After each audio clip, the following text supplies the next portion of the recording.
बातें करते हम खेतों की और उसके रखवाली की, बाग बगीचा फल फूलों और फसलों की हरियाली की।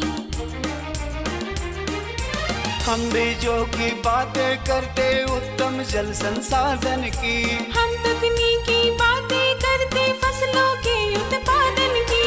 हर किसान का सपना सच हो जीवन सुखद बनाने को, गाँव-गाँव के हर आंगन का प्यारा सा ये दर्शन। कृषि दर्शन, कृषि दर्शन, कृषि दर्शन, कृषि दर्शन, कृषि दर्शन, कृषि दर्शन, कृषि दर्शन, कृषि दर्शन। खेत खलियान कुशल किसान कार्यक्रम कृषि दर्शन में आप सभी का स्वागत है। मैं हूं नमिता। बातों का सिलसिला जारी करते हैं और सबसे पहले देखते हैं कृषि समाचार। नमस्कार, कृषि समाचार में आपका स्वागत है। मैं हूं अंशुशिखा लकड़ा। आइए देखते हैं आज कृषि समाचार में क्या है खास।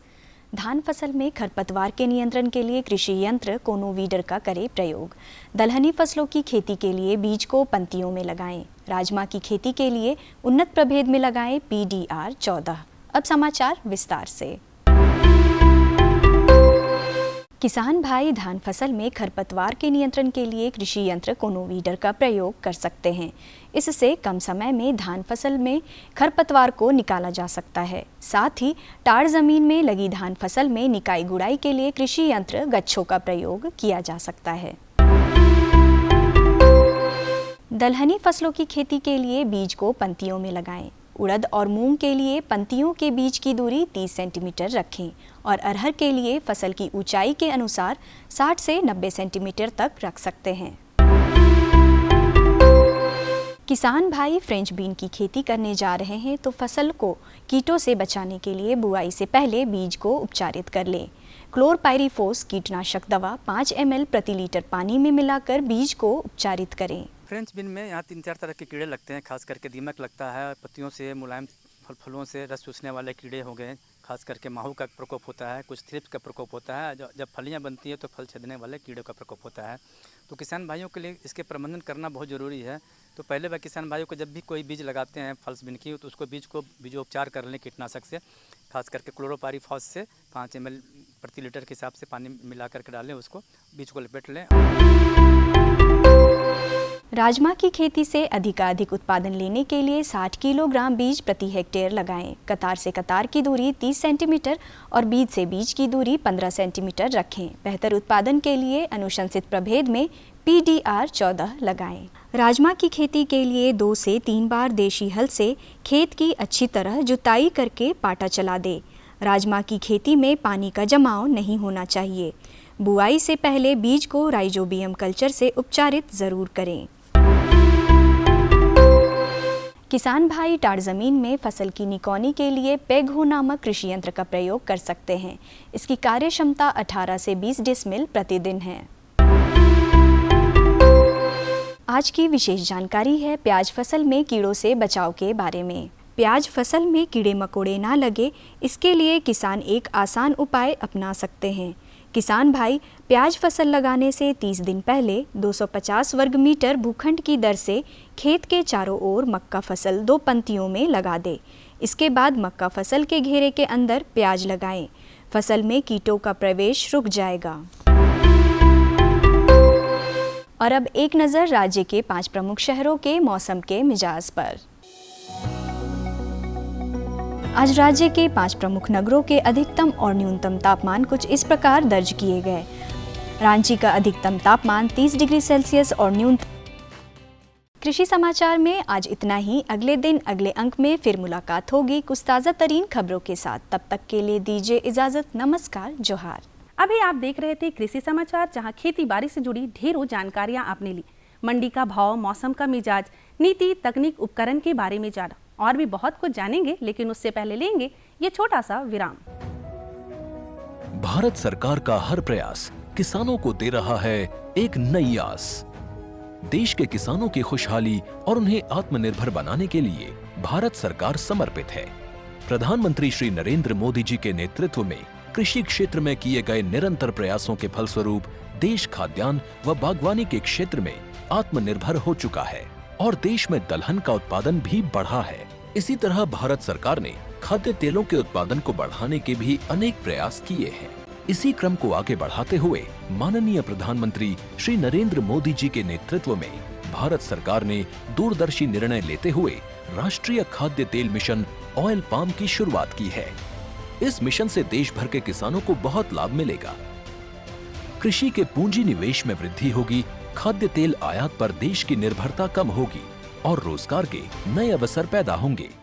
खाने के तेल में आत्मनिर्भरता के लिए अब राष्ट्रीय खाद्य तेल मिशन ऑयल पाम का संकल्प लिया गया है।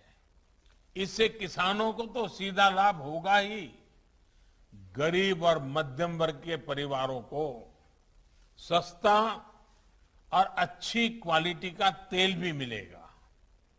यही नहीं, ये मिशन बड़े स्तर पर रोजगार का निर्माण करेगा। इस मिशन के अंतर्गत ऑयल पाम का रकबा और पैदावार बढ़ाने पर जोर देने के लिए सरकार ने 11,000 करोड़ रुपए से अधिक की सहायता राशि निर्धारित की है। मिशन के तहत सरकार ने ऑयल पाम की खेती के लिए रोपण आदि की सहायता में बढ़ोतरी करते हुए पहले मिलने वाले 12,000 रुपए प्रति हेक्टेयर को बढ़ाकर 29,000 रुपए प्रति हेक्टेयर तक कर दिया है। ऑयल पाम के पुराने बागों के पुनरुद्धार के लिए 250 रुपए प्रति पौधा के हिसाब से विशेष सहायता दी जा रही है। पौधारोपण सामग्री की कमी दूर करने और बीजों की पैदावार करने वाले बागों को भी सहायता दी जाएगी। इसके तहत 15 हेक्टेयर ऑयल पाम उद्यान के लिए 80 लाख रुपए तक की सहायता राशि दी जाएगी। इसके अलावा नर्सरी विकास के लिए 40 लाख रुपए तक तय किए गए हैं। पूर्वोत्तर और अंडमान राज्यों के लिए विशेष सहायता का भी प्रावधान है। ऑयल पाम के किसान ताजे फलों के गुच्छे यानी FFB का उत्पादन करते हैं, जिनकी वर्तमान में कीमतें अंतर्राष्ट्रीय मूल्यों में उतार चढ़ाव के आधार पर तय होती हैं। पहली बार केंद्र सरकार ताजे फलों के गुच्छे की कीमत के लिए किसानों को आश्वासन दे रही है। ये व्यवहार्यता मूल्य यानी VP कहलाएगा, यानी किसानों को कोई घाटा नहीं होने दिया जाएगा। व्यवहार्यता मूल्य VP तय करने की शुरुआत 1 नवंबर से होगी और अगले वर्ष 31 अक्टूबर तक जारी रहेगी। इसे ऑयल पाम वर्ष कहा जाएगा। इस योजना के तहत वर्ष 2025-26 तक ऑयल पाम का रकबा 6.5 लाख हेक्टेयर सृजित करने और कच्चे ऑयल पाम की पैदावार वर्ष 2025-26 तक 11.20 लाख टन पहुंचाने का लक्ष्य निर्धारित किया गया है। सरकार के इस महत्वपूर्ण निर्णय से देश में ऑयल पाम की खेती करने वाले किसानों में विश्वास पैदा होगा और वे खेती का रकबा बढ़ाएंगे। इस तरह पाम ऑयल का उत्पादन भी बढ़ेगा, जिससे किसानों की आय बढ़ेगी और ग्रामीण अर्थव्यवस्था भी सुदृढ़ होगी। विराम के बाद आपका स्वागत है और आज हम बातें करेंगे क्राफ्टिंग विधि से किस तरह से खेती कर रहे हैं हमारे ग्रामीण, और इस क्राफ्टिंग विधि का लाभ उठाते हुए ग्रामीण काफ़ी खुशहाल है। सबसे पहले तो ये जानते हैं कि क्राफ्टिंग विधि क्या है, इसके अंतर्गत किस तरह के कार्य होते हैं और खेती बाड़ी से जुड़े इनकी समस्याएं किस तरह से समाधान हो चुकी है। तो चलिए बिना देर किए आपको दिखाते हैं। उद्योग के अलग अलग मायने होते हैं और इसके लिए कोई भी चीज़ करके अच्छा मुकाम पाया जा सकता है। इसी कड़ी में आज हम जहाँ पे आए हैं, यह गिरिडीह का बेरगी गांव है, जहाँ पे हमारे साथ एक रिटायर शिक्षक हैं और इन्होंने शिक्षा का अलख जगाते जगाते ही पर्यावरण को संरक्षित रखने के लिए अपना बाग बगीचा लगाया। लेकिन अभी जहाँ पे बड़े बड़े पेड़ होते हैं, ज़्यादा समय लगता है, उसको देखते हुए इन्होंने ग्राफ्टिंग करना शुरू किया। और ग्राफ्टिंग जो कि बहुत प्रचलित शब्द है, कलमी, जिसको हम लोग बचपन में किताबों में जानते हैं कलम के नाम से, वो इन्होंने किया और धीरे धीरे इस क्षेत्र में इनका अलग एक मुकाम आया है। 7 से 8 एकड़ भूमि पे इन्होंने वन पर्यावरण को संरक्षित रखने के लिए वैसे इमारती पौधे के साथ साथ फलदार वृक्ष लगाए हैं, जिनसे इनका आय का साधन हुआ है और लोग यहाँ इस क्षेत्र को अमरूद और आम के नाम से जानने लगे हैं। इनके फार्म हाउस पे ही लोग आते हैं और 110 से 120 रुपए तक के अमरूद खरीद कर ले जाते हैं, जो कि अपने आप में एक सफलता की इनकी कहानी बताता है। आज हम इनसे जानेंगे, राजवंश सिंह जी से, कि क्या कुछ उनकी कहानी है और इस कहानी के पीछे क्या उनका मेहनत है। तो आइए जानते हैं, सीधे इनसे रूबरू होते हैं और इनसे इनकी जुबानी ही इनकी कहानी को हम लोग जानते हैं। कर्मशील व्यक्तियों के लिए उम्र सिर्फ एक संख्या मात्र है, जो दिन ब दिन, माह दर माह और वर्ष दर वर्ष बढ़ती जाती है। बढ़ती उम्र में कर्म के प्रति सक्रियता शरीर और मन को स्वस्थ तो रखती ही है, आय का भी स्रोत होती है। ऐसे ही एक कर्मशील व्यक्ति हैं राधवन सिंह, जिन्होंने करीब 34 वर्षों तक एक शिक्षक के रूप में अपनी सेवा प्रदान की। फिर सेवानिवृत्ति के बाद पूरी शिद्दत के साथ बागवानी को अपने जीवन का अपरिहार्य हिस्सा बना लिया। झारखंड के गिरिडीह जिले के बेरगी गांव में श्री सिंह करीब 7 से 8 एकड़ भूमि में फलदार और इमारती पौधे ग्राफ्टिंग विधि से तैयार करते हैं और सालाना अच्छी आमदनी प्राप्त करते हैं। साथ ही साथ वे स्वयं को स्वस्थ रखते हैं और समाज के लिए मिसाल भी कायम कर रहे हैं। और रिटायर होने के बाद, क्योंकि मैं पहले से ही खेती बाड़ी में लगा रहता था और विद्यालय के साथ साथ अपने खेत बाड़ी का भी ध्यान रखता था। रिटायरमेंट के बाद सबसे पहले मेरे दिल में विचार आया कि अब इस जीवन के दूसरी पाली में क्या किया जाना चाहिए। और अपने स्वास्थ्य के दृष्टिकोण से भी मैंने क्या किया कि बागवानी को चुना। और बागवानी के लिए 2016 में रिटायरमेंट के वर्ष में ही मैंने भागलपुर साबोर यूनिवर्सिटी से आम के पौधे, अमरूद के पौधे और लीची के पौधे ला करके मैंने अपनी बागीचा में लगाए। श्री सिंह बागवानी की नई और उन्नत तकनीकों को अपनाते हैं। उन्होंने अपने बाग में करीब 600 अमरूद का पौधा लगाया है। यह अमरूद बिही के नाम से जाना जाता है, जो स्वाद और वजन की दृष्टि से बिल्कुल अलग है। गिरिडीह जिला का जो है प्रोग्रेसिव फार्मर का अवार्ड भी वो दिलाए, जो रांची में जो है राज्यपाल महोदया से मिला था। इसके बाद मैंने बिही के पौधे, यानी बिही जो होता है एक प्रकार का अमरूद का क्वालिटी है जो छत्तीसगढ़ में पाया जाता है। तो उसके बारे में जब सुना तो मैंने वहाँ से करीब 600 पौधे अमरूद का यहाँ लाया और अपने बागीचा में लगाया। तो क्योंकि इस इलाका में कहीं भी अमरूद का बागीचा एक भी नहीं है, मैं झारखंड में नहीं कहीं है, तो मैं तो डर रहा था। लेकिन बिही का जो प्रोडक्शन जब मैंने देखा तो बहुत खुश हुआ। ये बहुत अच्छी क्वालिटी का है, इसमें बहुत कम बीज है और 700-800 ग्राम तक का एक फल हो जाता है एवरेज में। और मेरे यहाँ तो 1 किलो 300 तक का एक फल अमरूद का मैंने उगाया है। जीवन की दूसरी पाली में बागवानी से जुड़ने के बाद उन्हें जिला और राज्य में एक अलग पहचान मिली। उन्हें सरकार से प्रोत्साहन मिला और कृषि विज्ञान केंद्र से भी वे जुड़े। कई प्रशिक्षण कार्यक्रमों में उनकी भागीदारी रही और आसपास के कृषकों के लिए वे प्रेरणा स्रोत हैं। सुनील बर्नवाली थे, वो हमारे यहाँ इस फार्म में आए, देखें और बहुत ही तारीफ़ किए और साथ साथ में जो बहुत ही बढ़ावा देने के लिए कहा कि इसको जो है इस कार्यक्रम को आगे सभी किसानों में किया जाए।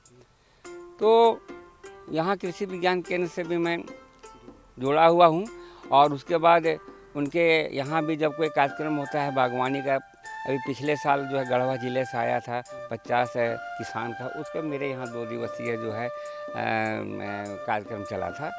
तो इस तरह से और भी जो है जिला में जितने भी कृषि संबंधी कार्यक्रम जो होता है उसमें समापन मेरे ही फार्म में होता है और जिसमें मुझे कुछ इनोमिनेशन यानी कुछ मिल जाता है इसमें। राजवंश सिंह पेशे से पहले विज्ञान के शिक्षक थे, इसलिए नया प्रयोग करना उनके कार्य का अहम हिस्सा है। उन्होंने एक बार सहजन के 2000 पौधों को लगाया, लेकिन वहाँ की जलवायु के अनुकूल नहीं होने के कारण इससे उन्हें लाभ नहीं मिला। लेकिन बाद में उन्होंने आम, लीची सहित नींबू और पपीता के विभिन्न किस्मों को लगाया। समय के साथ साथ वृक्षों की संख्या और प्रजातियों को भी बढ़ाया। वे सागवान, शीशम और महोगनी जैसे इमारती पौधे भी तैयार करते हैं और सरकारी योजनाओं का लाभ भी उठाते हैं। आज तक मैं केवल प्रयोग करता ही आ रहा हूँ। मैंने यहाँ सहजन का पौधा लगाया 12 लेकिन उसमें ये सफल नहीं होगा। यहाँ का जो आबो हवा उसके काबिल नहीं था, जिसमें केवल बहुत सारे फूल आते थे, फल एक भी नहीं आया। 3 साल के बाद मैंने उसको हटा कर तब बिही का ये पौधा अमरूद का लगाया, जो आज अभी अपने उच्चतम क्वालिटी और अधिकतम पैदावार से हमें बहुत ही आनंदित कर रहा है और आर्थिक स्रोत का मेरा साधन बना है। इसमें सालाना हमको कुछ नहीं तो समूचा काट उठ के जितना लगता खर्चा हमको 2-3 लाख रुपए का आमदनी भी इसमें लगभग केवल अमरूद से हो जाता है। एक प्रगतिशील किसान के रूप में पहचान और पुरस्कार प्राप्त करने वाले सेवानिवृत्त शिक्षक की सफलता के पीछे लगन और धैर्य के साथ तकनीकों की सही जानकारी की महत्वपूर्ण भूमिका है। राजवंश सिंह ग्राफ्टिंग विधि से पौधा तैयार करते हैं। ग्राफ्टिंग एक कृत्रिम वानस्पतिक प्रजनन विधि है जिसमें एक पौधे के तने वाले हिस्से को दूसरे जड़ वाले पौधे पर लगाया जाता है। इस विधि से गुणों का एक पौधे से दूसरे पौधे में संवहन होता है। बीजों गाछ में क्या होता है, बीजों गाछ लगाने से कोई भी पेड़ पौधा का बीजों गाछ लगाने से उस पौधे का उसमें मातृत्व व गुण एक भी नहीं आता है। और बीजों गाछ इसमें तो कलम करने से क्या होता है कि जिस पौधे का हम इसमें लगाते हैं डाल, उसका सारा क्लोन हो जाता है, यानी कि उसका 100% जितना भी गुण है वो सारे इस पौधे में चला आता है। अगर वो लेंगड़ा है तो लेंगड़ा का ही सारा गुण आ जाएगा, अगर वो दशहरी है दशहरी गुण आ जाएगा, अगर वो नींबू का क्वालिटी जो क्वालिटी का आप इसमें लगा रहे हैं उसका सारा गुण आ जाता है। ग्राफ्टिंग के साथ साथ वे पौधे और फल को बीमारी से बचाने के लिए कई अन्य तकनीक और तरीकों को भी अपनाते हैं। श्री सिंह जैविक खेती की हिमायत करते हैं। वे अपने बगीचे में नियमित रूप से नीम के तेल का प्रयोग करते हैं। बीमारी आने पर जो दवा दे उससे अच्छा है बचाव का साधन। अगर हम पहले से ही जान लें और किसान पहले से अगर प्रशिक्षित हो जाए तो इस बीमारियों से आने से पहले वो जान लेगा कि हमको क्या है, कौन महीना में कौन सा दिन में कौन सा दवा छिड़काव करें कि हमारे पास बीमारी ना आवे। और पूर्णतः जैविक खेती करना चाहिए। नीम का तेल का प्रयोग करने प्रत्येक सप्ताह हम करते हैं नीम का तेल प्रयोग। इससे क्या होता है कि हमें बड़े बीमारियों आज तक नहीं घेरा है, और अगर बीमारी बड़ा आ जाएगा तो उसका दवा भी बड़ा होगा, इलाज भी बड़ा हो जाएगा। बागवानी में श्री सिंह को अमरूद के उत्पादन में सर्वाधिक सफलता मिली। वे बिही अमरूद के उत्पादन में ग्राफ्टिंग तकनीक का प्रयोग करते हैं। साथ ही साथ फल सुरक्षा के लिए बैगिंग भी करते हैं। ये बिही अमरूद है। इसमें अगर हम इसका बैगिंग नहीं करेंगे तो इसमें फल मक्खी अपने अंडा दे देगी, और अंडा से जब लार्वा हो जाएगा तो हम उसको कहते हैं कि अमरूद में पिल्लू लग गया है। और वो फल मक्खी का अंडा रहता है और लार्वा बन करके प्यूपा बन के वो फिर फल मक्खी वो जो रहता है अंदर का कीड़ा बाहर निकल के उड़ जाता है, वो फिर मक्खी बन जाता है। इसके बचाव के लिए क्या करते हैं, इसके बचाव के लिए हमारे ये फोम देख लीजिए। श्री सिंह मानते हैं कि बागवानी में आय की अपार संभावनाएं हैं। सरकार की ओर से बागवानी को प्रोत्साहित करने के लिए कई योजनाएं चलाई जाती है। प्रत्येक परिवार इन योजनाओं का लाभ ले सकता है, लेकिन राज्य के किसानों में अभी भी जागरूकता का अभाव है। ये जो आप देख रहे बागीचा, ये छोटे मंझोले किसान के लिए ही है। बड़े किसान के लिए तो कोई किस्म का दिक्कत नहीं है, क्योंकि वे बहुत ही अपने पॉकेट से खर्चा करके जो है ये सब काम कर सकते हैं। अभी जो है सरकार के द्वारा बहुत सा योजना दिया जा रहा है, जैसे बिरसा हरित ग्राम योजना के साथ साथ और भी योजना है कि अगर आप पौधा लगाने चाहें तो प्रत्येक परिवार को इसमें जो सहायता दिया जा रहा है, तो उसका भी लाभ उठाना चाहिए। लेकिन इसके लिए जागरूकता का बहुत अभाव है। लोगों में अभी भी जो है इसके लिए बहुत ही जागरूकता की आवश्यकता है कि बागवानी को जो है एक तो अपना जीने का माध्यम यानी कृषि का माध्यम बनाने में अभी भी लोग हिचक रहे हैं कि पूर्ण रूप में इसमें डिपेंड नहीं होना चाहते हैं कि भाई हमारा जो कैश क्रॉप है, हम जो है सब्जी में कैश क्रॉप होता है 2-3 महीना में आमदनी हो जाता है, इसमें साल में 1 बार होता है 2 बार होता है, इसीलिए इसमें आने में से अभी भी डरते हैं लोग। श्री सिंह उम्र के इस पड़ाव में सेवानिवृत्ति के बाद भी न केवल खुद आत्मनिर्भर हैं, बल्कि बागवानी के माध्यम से कई परिवारों को रोजगार और आमदनी देते हैं, जिसकी उन्हें बेहद खुशी है।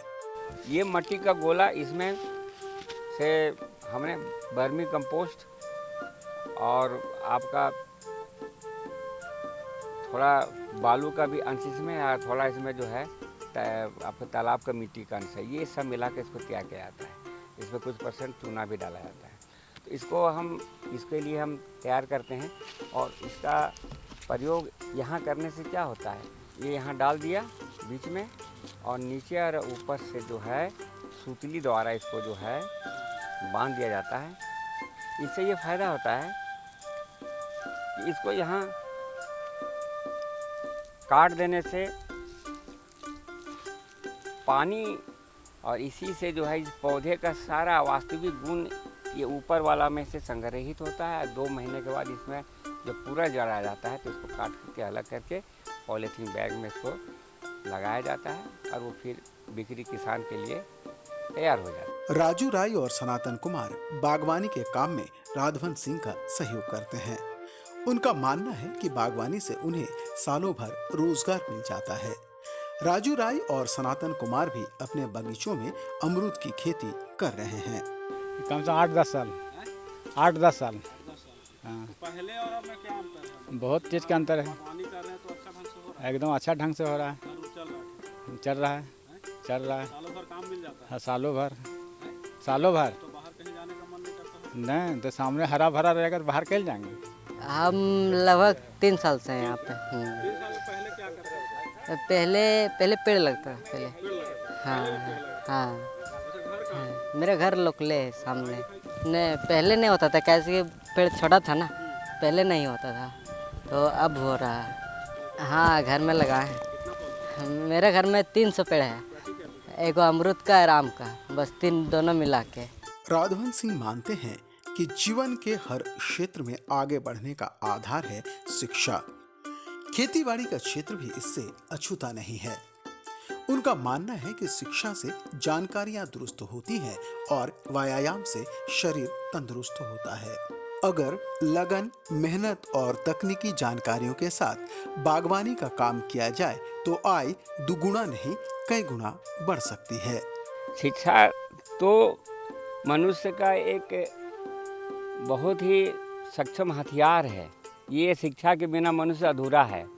चाहे वो कोई भी काम करे, वो शिक्षित होना बहुत ज़रूरी है। शिक्षा पहले ग्रहण करे, उसके बाद अपने अपने विभिन्न कामों में लगे, तो वो काम बहुत अच्छा उत्तम तरीके से होगा और उसका जानकारी बढ़ेगा इसमें। आमतौर पर मौजूदा समय में कृषि कार्य को घाटे का सौदा कहा जाता है, लेकिन राधवन सिंह जैसे लोगों को देखकर ऐसा लगता है कि कृषि, बागवानी या उसके अनुषंगी कार्यों में लाभ की असीम संभावनाएं हैं। इसके लिए लगन, धैर्य और मेहनत के साथ साथ तकनीकों की जानकारी का होना आवश्यक है। उम्र के इस मुकाम पर राधवन सिंह अपनी दूसरी पारी में बागवानी से जुड़े किसानों और बुजुर्गों के लिए प्रेरणा का स्रोत हैं। देखा ना आप सभी ने, हमें पूरा विश्वास है कि आज का ये अंक आपको काफ़ी पसंद आया होगा और आप इससे जरूर लाभान्वित होंगे। अब समय हो गया है आपसे विदा लेने का। हम लेंगे आपसे इजाज़त। जाने से पहले आप हमारा पता लिख लीजिए। हमारा पता है कार्यक्रम कृषि दर्शन, कृषि प्रकोष्ठ द्वारा केंद्र निदेशक, दूरदर्शन केंद्र, रातू रोड, रांची, पिन संख्या 834001। अब आप मुझे और हमारी पूरी कृषि दर्शन टीम को विदा दीजिए। जोहार।